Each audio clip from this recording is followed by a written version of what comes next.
Hi, ഇന്ന് ഈ ഒരു 3mm ക്രിസ്റ്റൽ ബീഡ്സ് വെച്ചിട്ടുള്ള വർക്കാണ് നമ്മൾ ചെയ്യുന്നത്.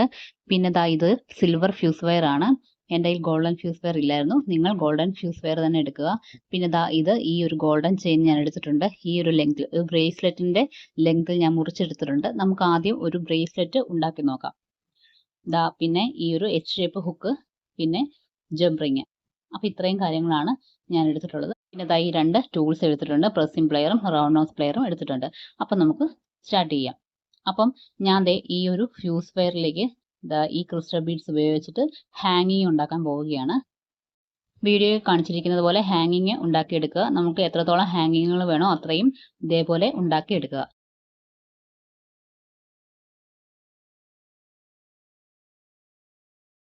ഫ്യൂസ് വെയറിൻ്റെ അറ്റം ഇങ്ങനെ നന്നായി പ്രസ് ചെയ്ത് വെച്ചേക്കണം. അല്ലെങ്കിൽ കയ്യിലോ നമ്മൾ മാലയിട്ട് കഴുത്തിലോ ചെയ്യുമ്പോൾ അത് ദേഹത്ത് കൊള്ളാത്ത രീതിയിൽ സെറ്റ് ചെയ്ത് വെച്ചേക്കണം. ഈ ഒരെണ്ണം ഞാൻ ഉണ്ടാക്കി. ബാക്കിയെല്ലാം ഞാൻ ഇവിടെ ഓൾറെഡി സെറ്റ് ചെയ്ത് വെച്ചിട്ടുണ്ട്. അപ്പോൾ ഇനി നമുക്ക് ഈ ഹാങ്ങിങ്ങുകൾ നമുക്ക് ആ ചെയിനിലേക്ക് എങ്ങനെയാണ് കൊടുക്കുന്നതെന്ന് നോക്കാം. അപ്പോൾ ഞാൻ ഇവിടെ ചെയ്യുന്നത് ഈ ഒരു ബ്രേസ്ലെറ്റിൻ്റെ ലെങ്തിലാണ് ഞാൻ ഈ ചെയിൻ മുറിച്ചെടുത്തിരിക്കുന്നത്. അപ്പം ജസ്റ്റ് ഇതേപോലെ ഒന്ന് മടക്കി അതിൻ്റെ കറക്റ്റ് ഒരു സെൻറ്ററിലേക്ക് ഏത് കണ്ണിയാണോ വരുന്നത് ആ കണ്ണിയിലോട്ട് ആദ്യത്തെ ഹാങ്ങിങ് അറ്റാച്ച് ചെയ്യുന്നു. ബ്രേസ്ലെറ്റിന് വേണ്ട നീളത്തിൽ ഓൾറെഡി ഞാൻ ചെയിൻ മുറിച്ചെടുത്തുകൊണ്ടാണ് ഇങ്ങനെ ചെയ്യുന്നത്. അതല്ല നിങ്ങൾക്ക് റാൻഡമായിട്ട് തന്നെ ഹാങ്ങിങ് ഇട്ടിട്ട് പോവുക. എന്നിട്ട് ഏകദേശം ലെങ്ത്തിൽ വരുമ്പോൾ നിങ്ങൾക്ക് മുറിച്ചെടുത്താലും മതി.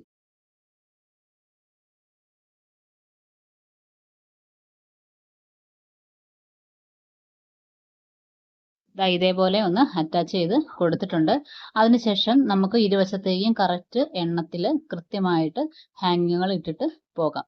ഇരുവശത്തും ഇട്ട് കൊടുക്കുന്ന ഹാങ്ങിങ്ങുകളുടെ എണ്ണം സെയിം ആയിരിക്കണം. ഇവിടെ ഞാൻ 2 കണ്ണി അകലത്തിലാണ് ഓരോ ഹാങ്ങിങ്ങുകളും ഇട്ട് കൊടുക്കുന്നത്. ബ്രേസ്ലെറ്റ് കംപ്ലീറ്റ് ആയതിനു ശേഷം നമുക്ക് ഇത് തന്നെ ഒന്ന് മാലയാക്കിയും കൂടെ നോക്കാം. അതിന് വേറൊന്നുമില്ല, ഇരു സൈഡിലേക്കും നമ്മൾ ചെയിൻ ഒന്ന് എക്സ്റ്റെൻഡ് ചെയ്ത് കൊടുത്താൽ മതി. അപ്പം ബ്രേസ്ലെറ്റ് നമുക്ക് ഒന്ന് കംപ്ലീറ്റ് ചെയ്യാം. ഇത് കംപ്ലീറ്റ് ആയിട്ടുണ്ട് ഈ ബ്രേസ്ലെറ്റ്. ഇനി ചെയ്യേണ്ടത് ഇതിൻ്റെ അറ്റത്തേക്ക് നമുക്കൊരു ജംപ് റിങ്ങും അതേപോലെ നമ്മുടെ ഹുക്കും അറ്റാച്ച് ചെയ്യണം. അപ്പോൾ ഞാൻ ആദ്യം ഈ ഒരു ജംപ് റിങ് അതിൻ്റെ അറ്റത്തുള്ളൊരു കണ്ണിയിലോട്ട് ഇതേപോലെ ഒന്ന് കോർത്ത് കൊടുക്കുന്നു. അതിലേക്ക് ആ ജംപ് റിങ്ങിലേക്ക് ഞാൻ എസ് ഷേപ്പ് ഹുക്കും കൂടെ ഇട്ട് കൊടുക്കുകയാണ്.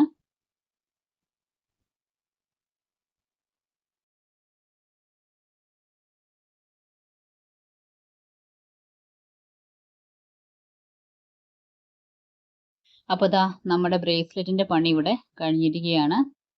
അപ്പം നമുക്ക് വളരെ സിമ്പിളായിട്ട്, പിന്നെ നമുക്ക് ആ ഹാങ്ങിങ് ഉണ്ടാക്കി എടുക്കാനുള്ള ടൈമേ ഉള്ളൂ. നമുക്ക് ഭംഗിയുള്ളൊരു ബ്രേസ്ലെറ്റ് ഇതേപോലെ നമുക്ക് സെറ്റ് ചെയ്തെടുക്കാം. ഇനി നമുക്ക് ഒരു ഭംഗിക്കായിട്ട് ആ ബ്രേസ്ലെറ്റിൻ്റെ ആ ടെയിൽ പോലെ കിടക്കുന്ന ആ ചെയിനിൻ്റെ അറ്റത്തുള്ള കണ്ണിയിലോട്ട് ഒരു ഹാങ്ങിങ് കൂടെ അങ്ങ് ഇട്ട് കൊടുക്കാം. അപ്പോൾ അത് കയ്യിൽ കിടക്കുമ്പോൾ നല്ലൊരു ഭംഗി ഉണ്ടാകും.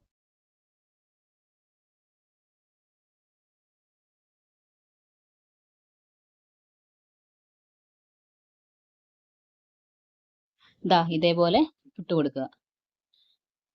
അപ്പോൾ നമ്മുടെ ബ്രേസ്ലെറ്റ്. ഇനി ഇതൊന്ന് ഞാൻ കയ്യിൽ ഇട്ട് കാണിക്കാം.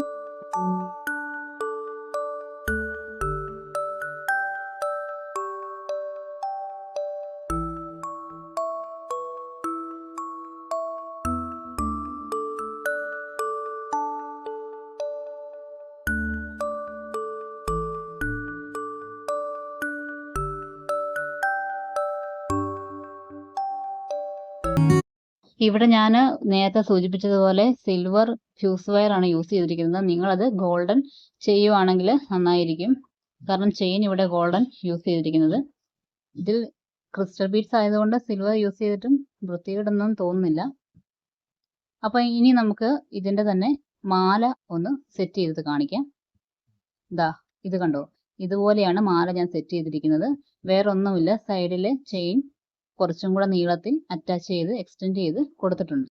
അപ്പം മാല നമുക്കൊന്ന് ഡിസ്പ്ലേയിൽ ഒന്ന് നോക്കാം.